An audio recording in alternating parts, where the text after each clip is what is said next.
So here we go then. It's a new club, a new start. Hopefully we get off to winning ways and start a legacy here at the Puskas Academy.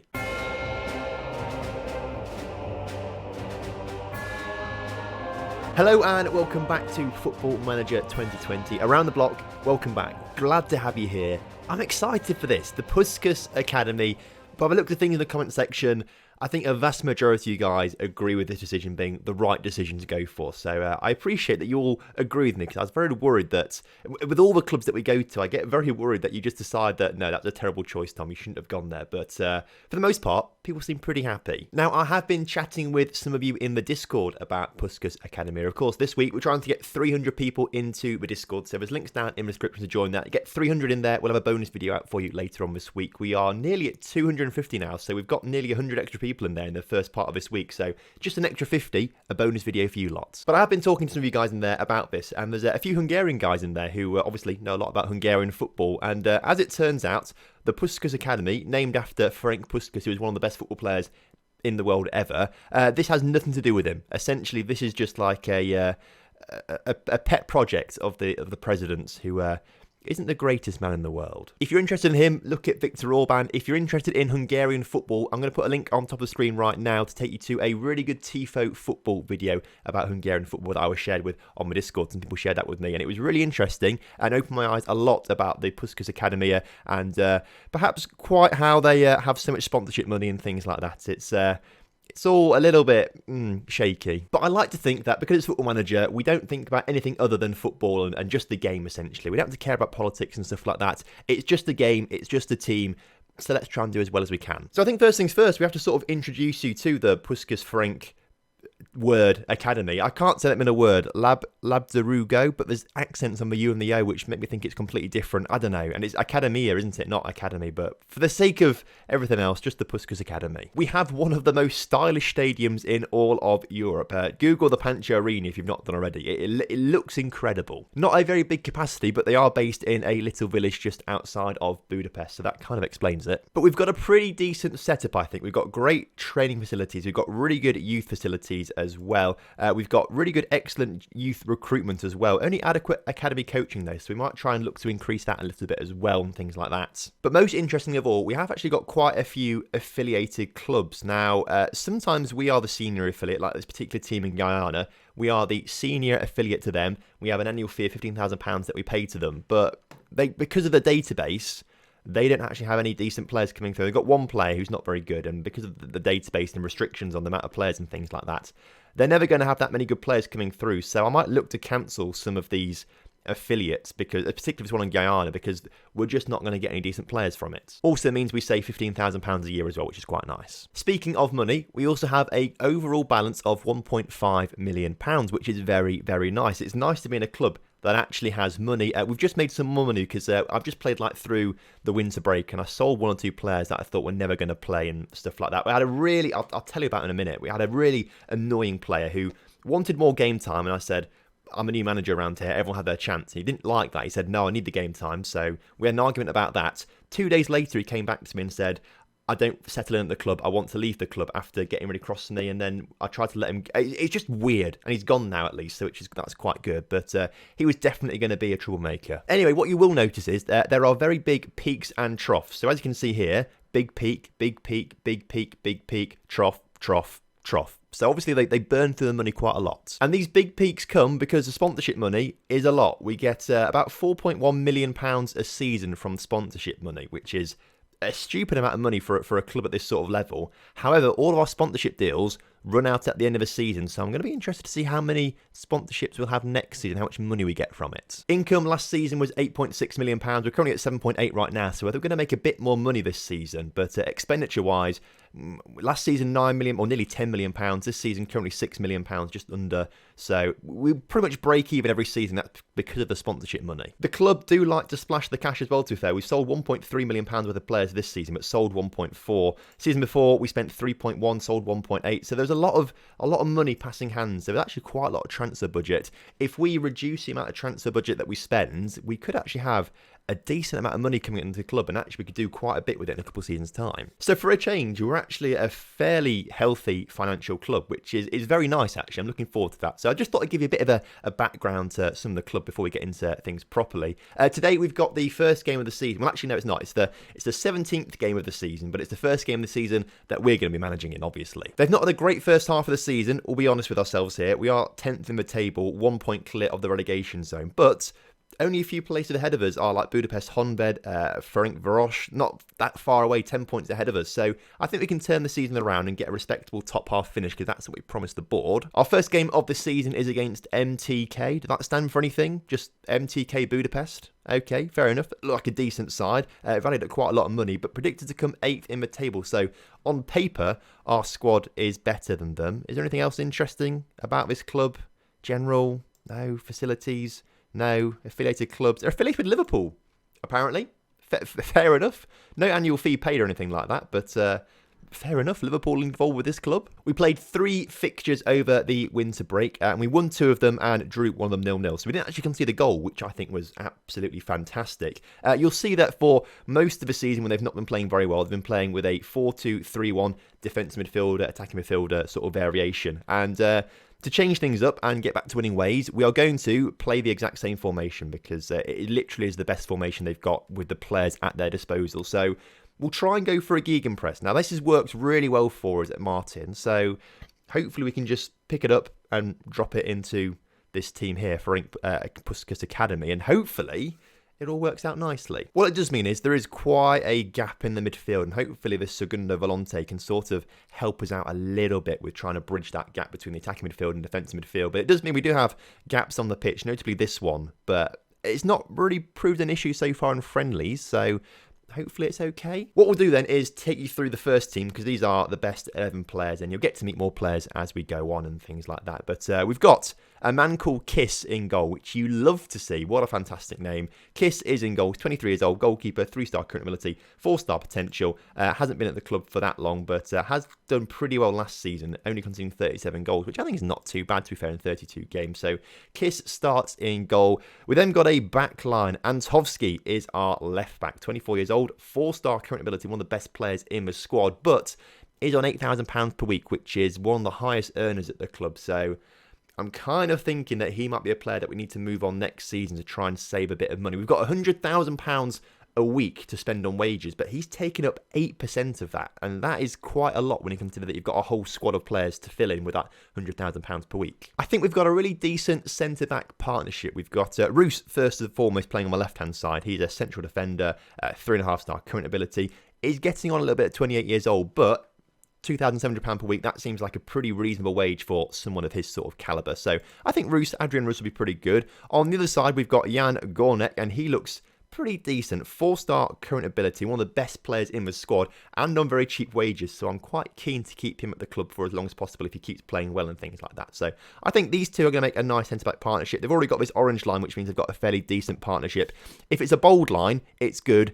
If it's a dotted line, it means they're not playing so well. So we need to try and get the wing-backs and wingers to play a little bit better together. Speaking of wing-backs, next one up is Gita, is how I'm presuming you pronounce his name. He's got loads of accents on that, but Gita is what we're going to call him. 3.5-star current ability, Romanian right back.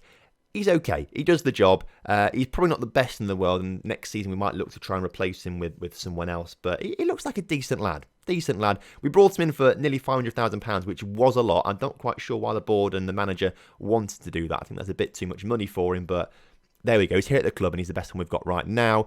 Moving into the defensive midfield, these two are the best 2 players in the squad, hands down, which is why they've got to start and why we're using defensive midfielders rather than central midfielders. Starting with the anchorman, Dardy. He's a big earner as well, 8,500, the biggest at the club, but at 22 years old, 4-star current ability, 4.5-star potential.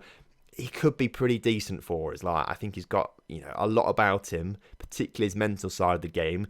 If we can offer him a new contract and get that wage down, because that's 8.5% of our entire wage bill, it's a lot. Though the left back and this guy make up 16%, 16.5% of our wage bill, which is far too much for 2 players in my opinion, but I don't know. If he does well, he earns it obviously and should have it, I suppose, but I'm not so sure that's quite justified. On the other side, we've got Djordjevic, which I think is maybe how you pronounce his name, but we might give him a nickname at some point when I just can't pronounce it. But he's very good. Again, 25 years old, much cheaper wages per week, but is just as good as the other chap in that defence midfield. So again, I think he's going to be a great player for us. Moving on to the attacking quadruplet, which actually is pretty decent for this level, I think. We've got Kalmar on the left. Now, he is a 21-year-old regen who didn't come from our youth academy, but we did buy him for pretty cheap. He has got, if we can get back on him, 5-star potential, which you love to see. There's quite a few players at this club actually with 5-star potential, but he can play deeper and more advanced on that left-hand side perfectly well, and I think it's going to develop into a nice player. So hopefully he's one to keep for the future. Through the middle, we've got Tusi, who isn't the best attacking midfielder in the world, but the best at the club right now. Again, a player that we might look to replace, is on £3,700 per week, which is maybe a little bit more than what he should be on for his level. But again, I think he's going to be a good player for us.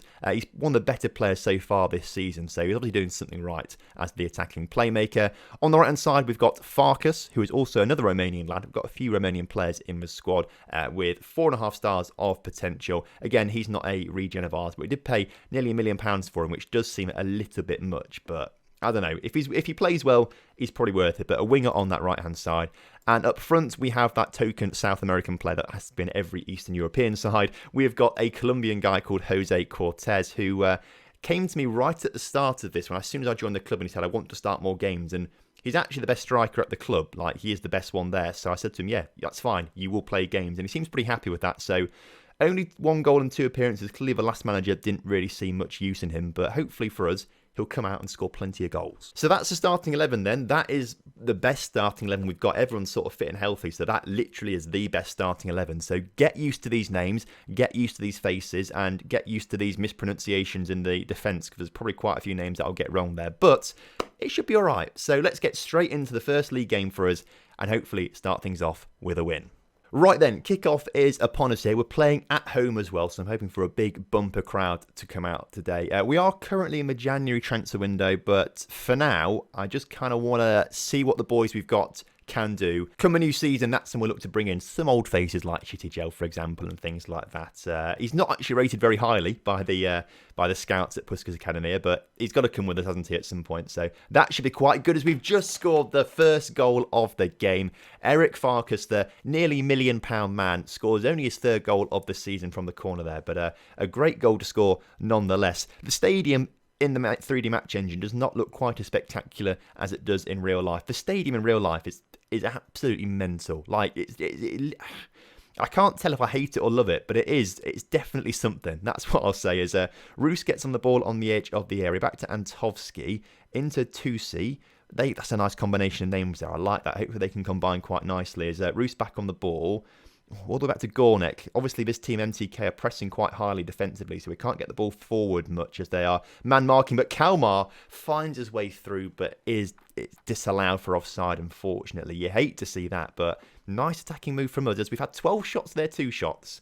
It's the TomFM effect, everyone. It's the TomFM effect. As we head into half-time, though, we are 1-0 up in what I think has been a very good first half for us. It's lifted us off 10th in the table as well, up to 9th on 19 points. But it is so close down here still, so a long way to go. But I think we can do it. I think we can get there and get the win here today and start to claw our way back up the table. Caveat is, I just think there's probably going to be a bit too much room between the defence and the attack. And I say that 16 shots suggests that there isn't, but I feel like it's going to impact on the quality of chances that we have, really. I think that's the biggest thing. It's going to impact on the quality of chances that we have as we collect the ball at the back, nearly give it away, but we've got it back as Antovski plays it back to Kiss in goal.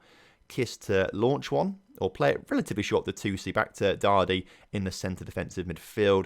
Antovski looking to come down the left-hand side a little bit, back into Djordjevic, which I'm getting it, but it's a bit difficult to say. Kalmar into Cortez, and Cortez is repaying the faith that I've shown him. Only his 3rd start of the season, but that's his 2nd goal of the season. So a 66% ratio, goals to game ratio, something like that.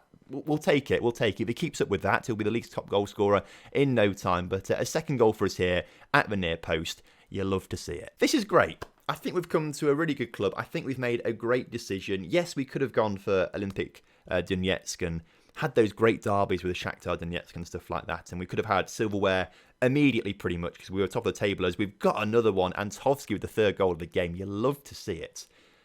But I think this is the right way to go. We're in a top flight we can start to fight for European football straight away. I think we struggled to do that for quite a while if we stayed with the Olympic Donetsk. We get that promotion, that silverware, but I think progressing further than that would have been quite tough. We're on sound financial footing at this club as well. There's actually money in the club that we don't have to worry about so much. I think we have made the right choice. Antovsky with a free kick for us, in towards Tusi, back to Dardy. Come on, let's grab a fourth goal here. That'd be fantastic. Dardy, shoot from distance, like, go on, do it. Oh, not quite, into Farkas instead, who loses possession, but Dardy's there to clean that one up as he puts the ball across to Kalmar. What a ball that is. Kalmar shoots from the edge of the area, but it goes over the bar. This has been a dominant display. How this team are in the position they're in when we've just done this with the team is absolutely mental. And I completely forgot to make substitutes because I was too busy talking to you, but it doesn't matter too much because we won it 3-0 and the players aren't that tired. So, passionately, a very nice victory. Well done. See, all this team needed was the TomFM effects. That's all this team needed. Apparently, before this, 8 games in a row without winning, and then suddenly we come back from winter break with a new manager, playing the same formation, probably a different style of play, I'd say, but the same formation pretty much, and we've come in and won 3-0. Clearly, the last manager was clueless. So I've got to say, there's some good fixtures coming up. I really want to get Budapest Honvéd on a video, but we play them later on in the season as well. So I think next episode we go through to play this team that I am not even going to try and pronounce, Diosgyör. Well, it's not actually that bad, is it? I say this all the time. I'm not going to try and pronounce that, then try it, and it's not actually that bad. But all the accents on there put me off, and I feel like I'm probably saying it wrong anyway. But Diosgyör, we'll play them next episode alongside Ferencváros, who are, I think, the best team in Hungary. We don't have a rivalry with them, though, which is probably fair enough because we're probably not that big of a team to have a rivalry with a team like Ferencváros, but there we go. Just as a little footnote as well, Hop to the Top was nearly Hop to Budapest Honvéd, or whatever I was going to call that, because Budapest Honvéd was a team that I was seriously considering before eventually deciding to go for Grasshoppers instead, so it could have been a very different series, that one. Anyway, I think we've made a fantastic start here to life at the Puskas Academy in Hungary. I'm looking forward to it. Hopefully you guys are as well, and I'll see you tomorrow for another episode. So have a great one. I'll see you soon. Goodbye.